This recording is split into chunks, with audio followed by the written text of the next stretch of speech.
बात कर लेते हैं। बड़ी जानकारी यहां से आज सामने आई है। बुंदेलखंड के आराध्य देव श्री जुगल किशोर मंदिर में हंगामे की स्थिति देखने को मिली। जन्माष्टमी की आरती चल रही थी और इसी दौरान महारानी जितेश्वरी देवी जो कि हंगामा करने लगी। मंदिर के गर्भगृह में जबरदस्ती सबसे पहले घुस गई, उसके बाद आरती को रोकने का प्रयास किया। पुजारी ने महारानी को जबरदस्ती बाहर भी निकाला और पुलिस ने भी उन्हें रोकने की कोशिश की, लेकिन इसके बावजूद हंगामा बढ़ता चला गया।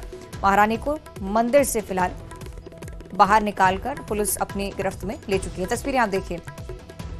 जन्माष्टमी की आरती के दौरान ये सब चलता रहा।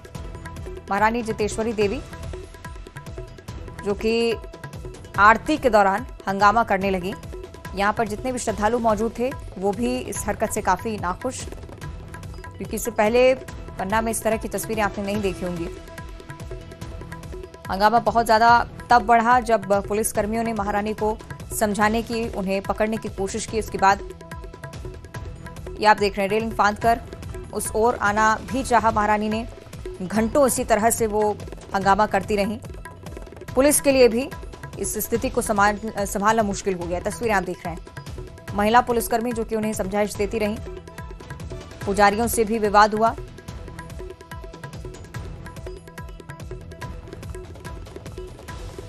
गर्भगृह में आरती करने को लेकर पूरा विवाद जो है वो शुरू हुआ था और उसके बाद पुजारियों ने समझाने की कोशिश की, महारानी जितेश्वरी देवी को यहां से बाहर करने की कोशिश की, लेकिन इसके बाद हंगामा और ज्यादा बढ़ गया।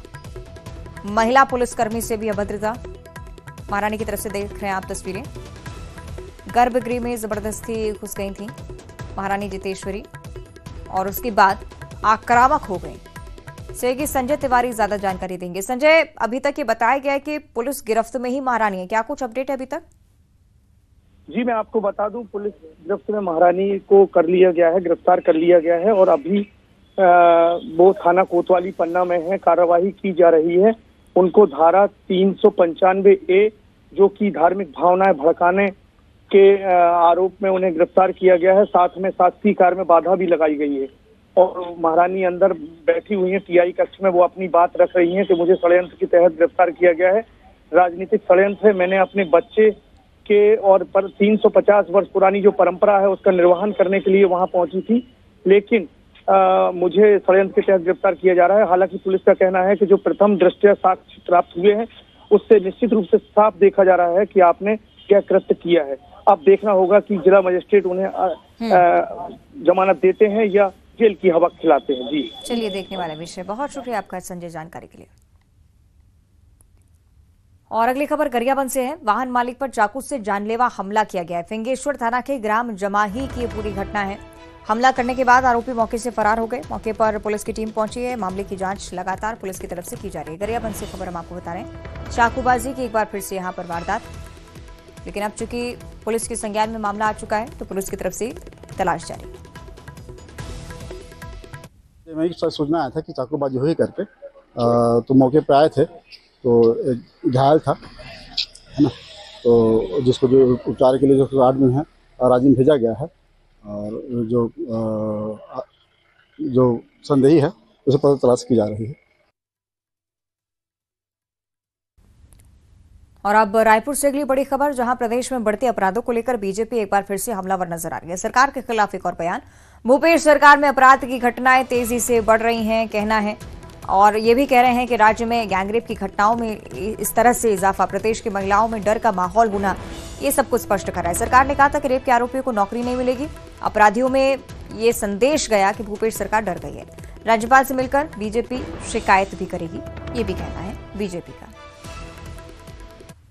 छत्तीसगढ़ प्रदेश में बड़े दुख की बात है कि महिलाओं के प्रति अपराध बढ़ रहे हैं और ये जो अपराध बढ़ रहे हैं ये सामूहिक रूप से अपराधी एक साथ अपराध कर रहे हैं, जो इस बात को दर्शाता है कि छत्तीसगढ़ में अपराधियों के मन से, असामाजिक तत्वों के मन से शासन प्रशासन का भय समाप्त हो जाता है। पिछले दिनों देखने में आया कि अपराध से त्रस्त होकर माननीय मुख्यमंत्री भूपेश बघेल जी ने एक नियम का ऐलान किया था कि जो महिलाओं से छेड़छाड़ और उत्पीड़न का मामला करेगा उसे सरकारी नौकरी नहीं मिलेगी। वो इसका सख्त संदेश देना चाहते थे, पर उसका संदेश शायद असामाजिक तत्वों और अपराधियों में ये गया कि सरकार हमसे डर गई है और हमारे ऊपर नया नियम बना रही है। हम सब जानते हैं कि भारतीय दंड प्रक्रिया संहिता में सारे अपराधों का उल्लेख है और उसमें सजा का प्रावधान है।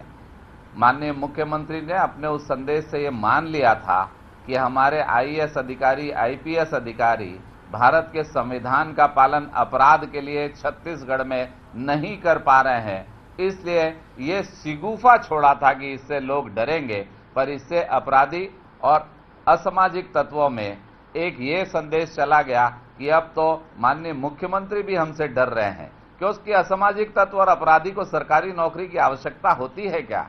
भूपेश बघेल जी ने एक कैसा नियम बना दिया, इससे लगातार उसके बाद अपराध बढ़ रहे हैं। छत्तीसगढ़ में सामूहिक बलात्कार की घटनाएं जशपुर और जगदलपुर क्षेत्र में लगातार हो रही थी, बिलासपुर में हो रही थी। अब तो राजधानी में मंदिर हसौद में 10 लड़कों ने एक साथ सामूहिक बलात्कार की घटना को अंजाम दिया, जो अति निंदनीय है और इससे पूरे प्रदेश में, परिवार में, महिलाओं में, बच्चियों में एक डर का माहौल पैदा हो गया है। आगे बढ़ते हैं। रायपुर से अगली बड़ी खबर, जहां डेंगू को लेकर निजी अस्पतालों का एक बड़ा फर्जीवाड़ा निकलकर सामने आया है। 383 डेंगू केसेस सामने आए, लेकिन क्लेम 1000 से ज्यादा को लेकर आया। रायपुर में डेंगू के 10 मरीज, क्लेम 400 से ज्यादा। आयुष्मान योजना पैकेज में धांधली की एक खबर है। स्वास्थ्य विभाग के अधिकारियों की मिली भगत से धांधली हुई है, इस तरह की भी आशंका। मामला सामने आने के बाद विभाग ने जांच टीम बना ली है। निजी अस्पतालों की लिस्टिंग कर जांच शुरू हो चुकी है। स्वास्थ्य विभाग ने सभी सीएमएचओस को निर्देश दिए हैं कि जांच कर रिपोर्ट जल्द से जल्द सौंपी जाए। हमारे साथ है आयुष्मान विभाग के राज्य नोडल अधिकारी डॉक्टर खेमराज सोनवानी, उनसे बात करते हैं। सर, आयुष्मान में क्लेम जो कर रहे हैं डेंगू के मामलों में, उसमें फर्जी क्लेम की खबरें सामने आ रही, क्या है ये? कि क्योंकि राज्य सरकार ने 383 का डाटा अभी दिया है, डेंगू के मामले पुष्टि हुई है, लेकिन 1000 से ज्यादा क्लेम आ चुके हैं। किस तरीके से चीजें? डेंगू बेसिकली 3 तरह के बुक करते हैं आयुष्मान भारत में। एक तो डेंगू सिंपल फीवर है, डेंगू फीवर, दूसरा है डेंगू हेमोरेजिक फीवर और तीसरा है डेंगू शॉक सिंड्रोम। 3 प्रकार के आयुष्मान में पैकेज अवेलेबल है, तो जो अस्पताल है उसके अकॉर्डिंग उस केस को बुक करते हैं। अब इसमें जो मुख्य रूप से जो सिंपल डेंगू फीवर बुक किए हैं, कुछ जिले हैं जैसे सूरजपुर, कोंडागांव और रायपुर, दुर्ग, उन जिलों के जो सीएमएचओ को बीसी लिया गया था डायरेक्टर के माध्यम से, तो इन डेंगू फीवर जो रिपोर्ट किए हैं उनको कंफर्मेशन के लिए निर्देश दिए हैं, ताकि वो कंफर्म कर ले कि उनका प्रॉपर टेस्ट हुआ है कि नहीं हुआ है, एलाइजा कंफर्म है कि या क्लिनिकल ग्राउंड पे उनको क्लेम बुक किए गए हैं। आप लोग भी ऑडिट कर रहे हैं जो क्लेम जारी हुआ है, कुछ इस तरीके से चीजें सामने आई हैं क्या? रिपोर्ट कब तक क्या आ सकता है? डिस्ट्रिक्ट लेवल पे रिपोर्ट तो राज्य मलेरिया अधिकारी देख रहे हैं। आयुष्मान के संदर्भ में मैं कह सकता हूँ कि लगभग 41 केसेस हैं जो हमको रिपोर्ट किए हैं, जिनका एलाइजा कंफर्म नहीं है, लेकिन हो सकता है कि वो केसेस या तो डेंगू शॉक सिंड्रोम में होंगे या डेंगू हेमोरेजिक केस में होंगे। वो परीक्षण करने की ज़रूरत है और बाकी केसेस का हम इंक्वायरी कर रहे हैं। और यदि फॉल्स रिपोर्ट के आधार पे यदि कर रहे होंगे तो उनका जो भी रिजेक्शन करेंगे या फिर पार्शियल पेमेंट हो सकता है उसको। तो ये थे आयुष्मान विभाग के राज्य नोडल अधिकारी डॉक्टर खेमराज सोनवानी, जिन्होंने बताया कि अगर किसी तरीके से निजी अस्पतालों द्वारा फॉल्स क्लेम किया गया है तो उन पर निश्चित तौर पे कार्रवाई होगी। कैमरामैन राजेंद्र के साथ आकाश शुक्ला, न्यूज 18 रायपुर, छत्तीसगढ़। और रायपुर का एक बार फिर से जिक्र करेंगे। राजधानी के कई इलाके आज ऐसे हैं जो कि पानी के संकट से जूझ रहे हैं। पानी की सप्लाई कई सारे इलाकों में आज बाधित होती हुई। 20 से ज्यादा ऐसे वार्ड हैं जहां पर आज शाम पानी की सप्लाई नहीं होगी। नेहरू नगर, सिविल लाइन, गोल बाजार, सदर बाजार में पानी नहीं आएगा। मोती बाग पानी टंकी को मुख्य पाइपलाइन से कनेक्ट किया जाना है और इसी के चलते पानी सप्लाई इन इलाकों को लेकर बाधित रहने वाली है।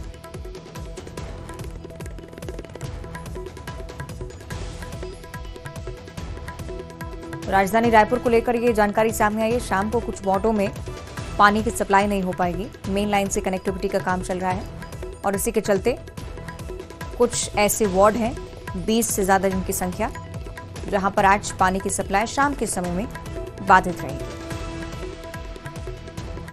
बाग पानी टंकी का जो राइजिंग का काम है उसे मेन लाइन में जोड़ने का काम यहाँ पर देख सकते हैं वो जारी है। लगभग 20 वार्डों में आज पानी की आपूर्ति नहीं हो पाएगी और यहाँ पर जो मौजूद अधिकारी हैं, निगम के इंजीनियर हैं, उनका कहना है कि पहले 47 MLT पाइपलाइन से ये जुड़ा हुआ था, अब उसे 80 MLT से जोड़ा जा रहा है और कभी भी अगर दूसरी जो सेकेंडरी लाइन है उसका उपयोग किया जा सकेगा। किसी तरह से अगर पानी आपूर्ति पहले जो 47 MLT जो लाइन में अगर वो बाधित होती है तो 80 MLT लाइन से इसे जोड़ा जाएगा।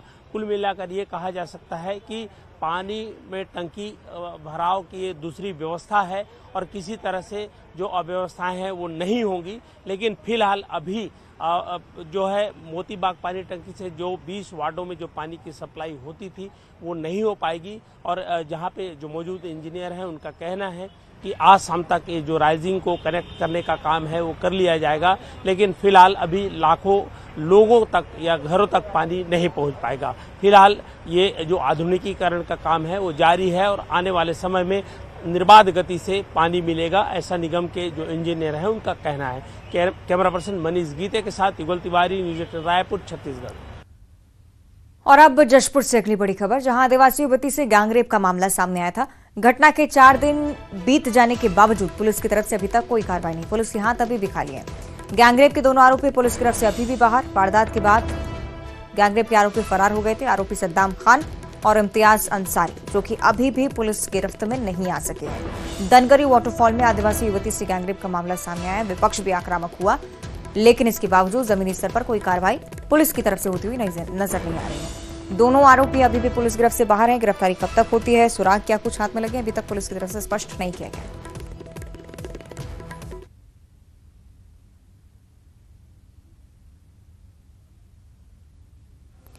और ये लाइव तस्वीरें हम आपको दिखा रहे हैं टीवी स्क्रीन पर। राष्ट्राध्यक्षों का आना लगातार चल रहा है। ऋषि सुनक को आप देख पा रहे हैं, वो इन तस्वीरों में आपको नजर आ रहे होंगे। साथ ही साथ ये जो खास तस्वीरें जो कि मेहमानों के स्वागत के लिए जिनका व्यवस्था बहुत दिनों से चलती आ रही थी, वो अब जमीनी स्तर पर रंग लेती हुई ये आप देख रहे हैं। ब्रिटेन के प्रधानमंत्री ऋषि सुनक को उनकी पत्नी उनके साथ मौजूद हैं और खास तैयारियां जो कि स्वागत के लिए की गई थी एयरपोर्ट पर जैसे ही उनका विमान लैंड करता है। खूबसूरत पेशकश, भारतीय संस्कृति से जुड़े हुए कला, नृत्य, हर एक चीज को प्रदर्शित करती हुई भारतीय संस्कृति और वही मेजबानी जिसकी बात लगातार की जाती है। भारत में अगर G20 सम्मेलन हो तो स्वागत की क्या तस्वीरें होंगी, वो तस्वीरें हम आपको दिखा रहे हैं। एयरपोर्ट पर भी इसी तरह की व्यवस्थाएं आने वाले समय में जब वो आगे बढ़ेंगे तब भी क्या कुछ होना है ये भी स्पष्ट होगा। ऐसे कि अनूप हमारे साथ जुड़े हुए हैं। अनूप, ऋषि सुनक को हम देख पा रहे हैं तस्वीरों के जरिए, अभी तक क्या कुछ अपडेट है?